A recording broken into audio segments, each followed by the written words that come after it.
Assalamualaikum warahmatullahi wabarakatuh. A'udzubillahi minasyaitonir rajim.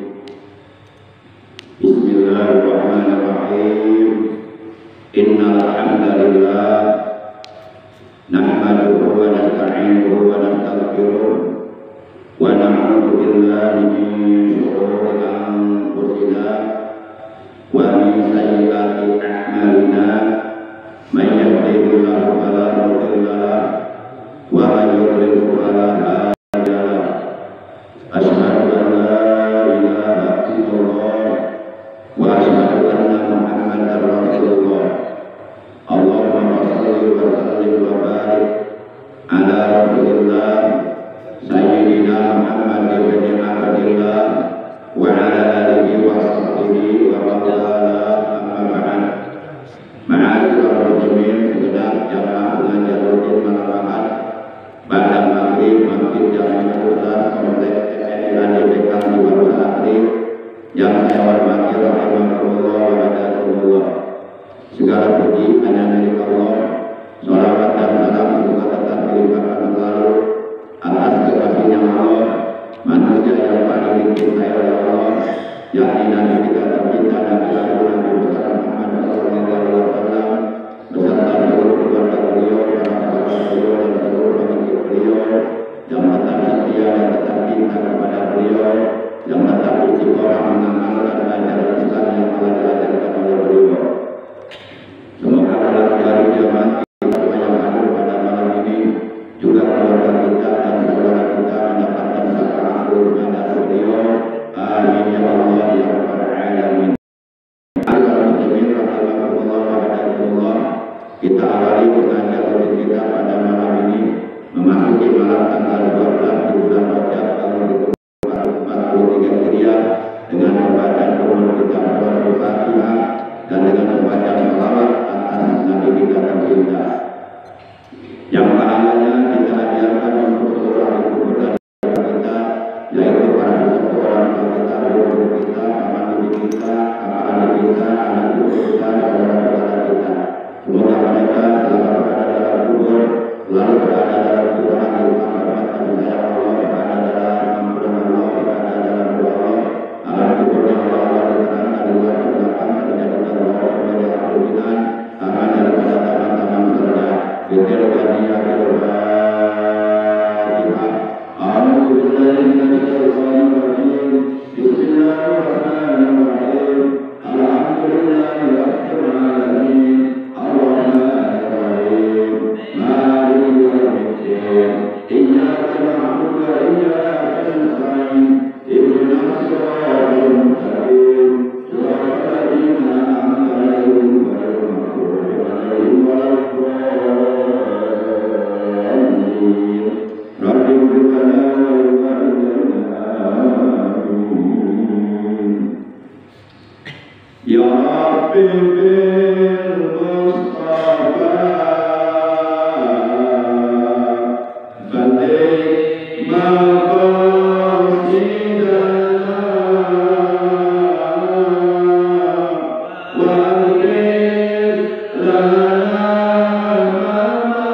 melaksanakan sholat fardu 5 waktu dengan berjamaah atau meninggalkan perintah sholat berjamaah, padahal sholat berjamaah ini diperintahkan oleh Allah, juga diperintahkan oleh Rasulullah. Mana ayat Al-Quran yang memerintahkan sholat berjamaah? Ayatnya berbunyi, ya ayyuhalladzina amanu ruk'u wasjudu wa'budu rabbakum waf'alul khaira la'allakum tuflihun. Kemudian dalam ayat yang lainnya juga ada, ya ayyuhalladzina amanu aqimus sholata wa atuz zakata warka'u ma'ar rakiin. Kata Allah dalam ayat ini, ya ayyuhalladzina amanu, hai orang-orang yang beriman. Artinya setiap orang yang di hatinya masih ada iman atau mengaku beriman, mereka dipanggil oleh Allah dalam ayat ini. Ya ayyuhalladzina amanu, hai orang-orang yang beriman. Berarti kalau orang di hatinya masih ada iman, ketika oleh Allah dalam ayat ini dipanggil, maka dia harus merasa terpanggil dengan panggilan Allah dalam ayat ini. Kalau umpama dia tidak merasa terpanggil dengan panggilan Allah dalam ayat ini, berarti itu perlu dipertanyakan, masih adakah iman di hatinya?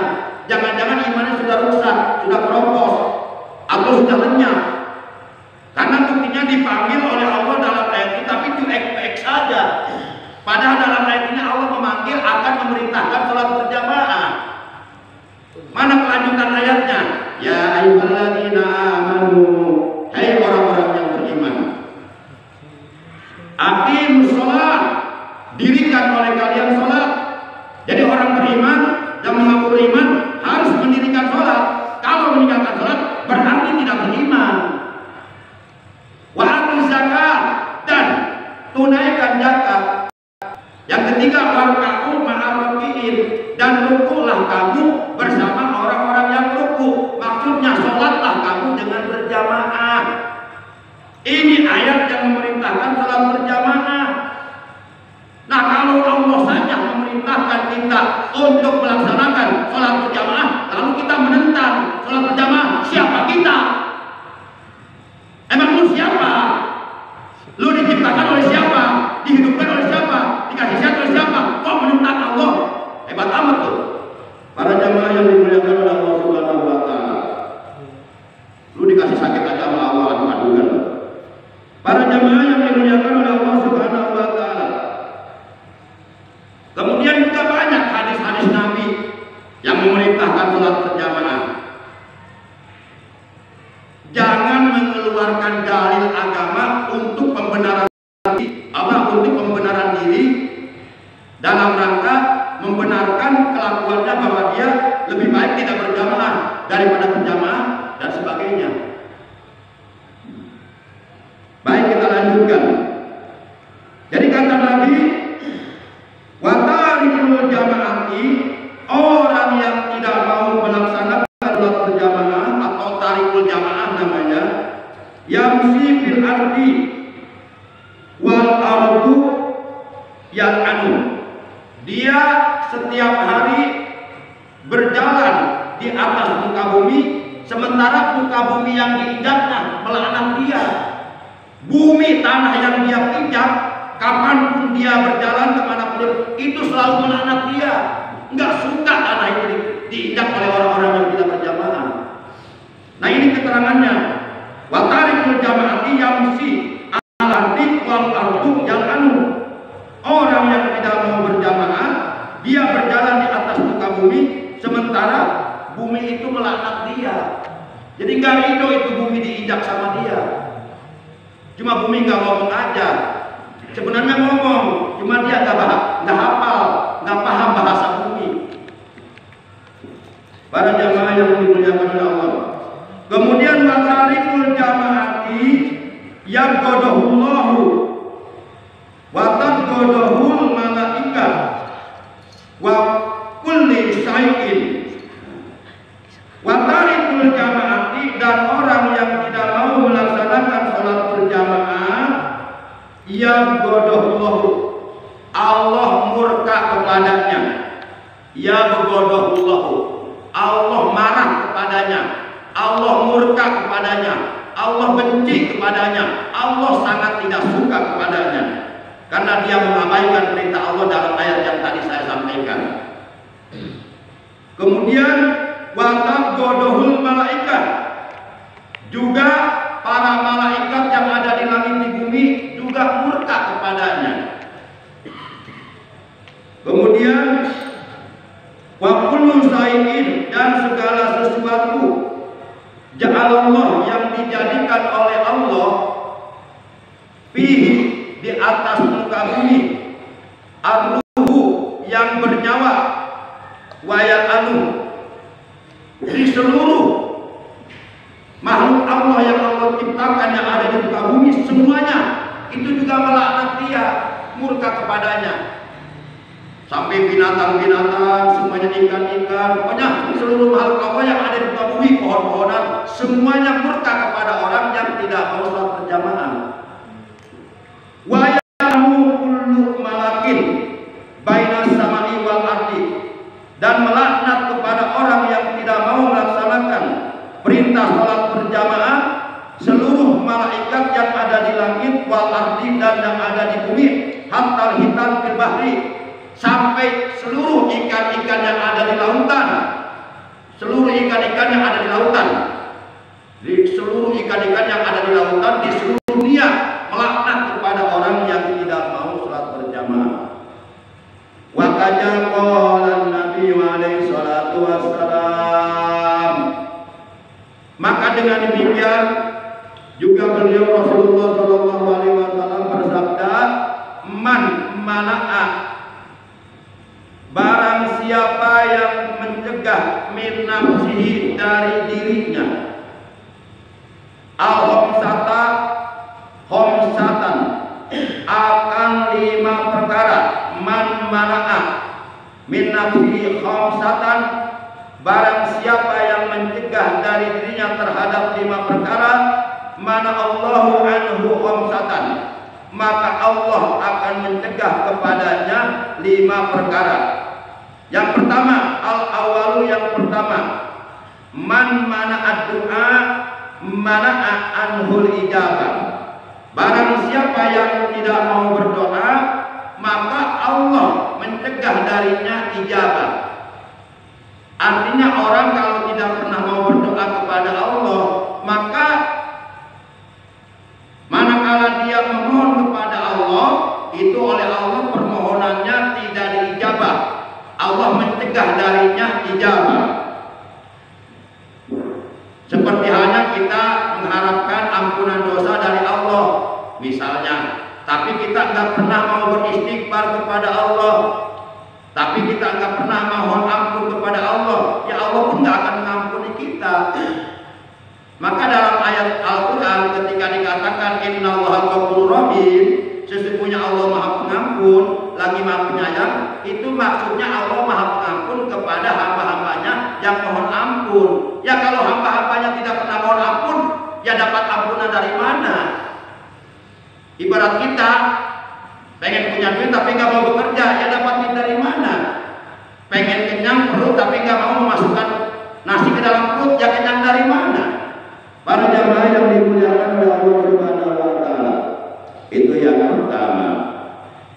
Kemudian wasani, yang kedua, man mana as-shadaqah ma'ana Allahu anhul afiyah, barang siapa yang mencegah atau yang menahan sedekah, artinya tidak pernah mau bersedekah, maka Allah mencegah darinya al-afiyah, kesehatan badannya.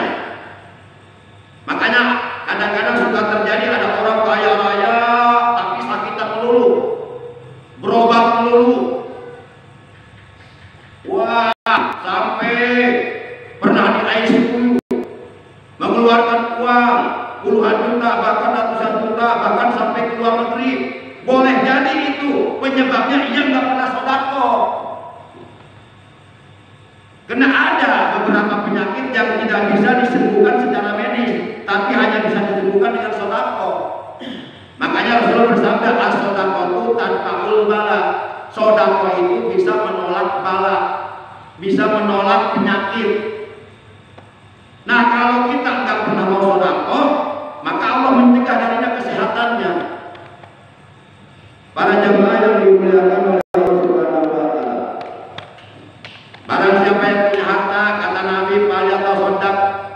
malihi. Hendaklah ia bersedekah dengan hartanya. Dan barang siapa yang punya ilmu, falyatasaddaq bi ilmihi. Hendaklah ia bersedekah dengan ilmunya. Dan barang siapa yang punya tenaga, falyatasaddaq bi quwwatihi. Hendaklah ia sedekah dengan tenaganya. Baik, kita lanjutkan. Yang ketiga, wasalisu. Yang ketiga, man mana'at zakata mana'a minhu hibdul mali.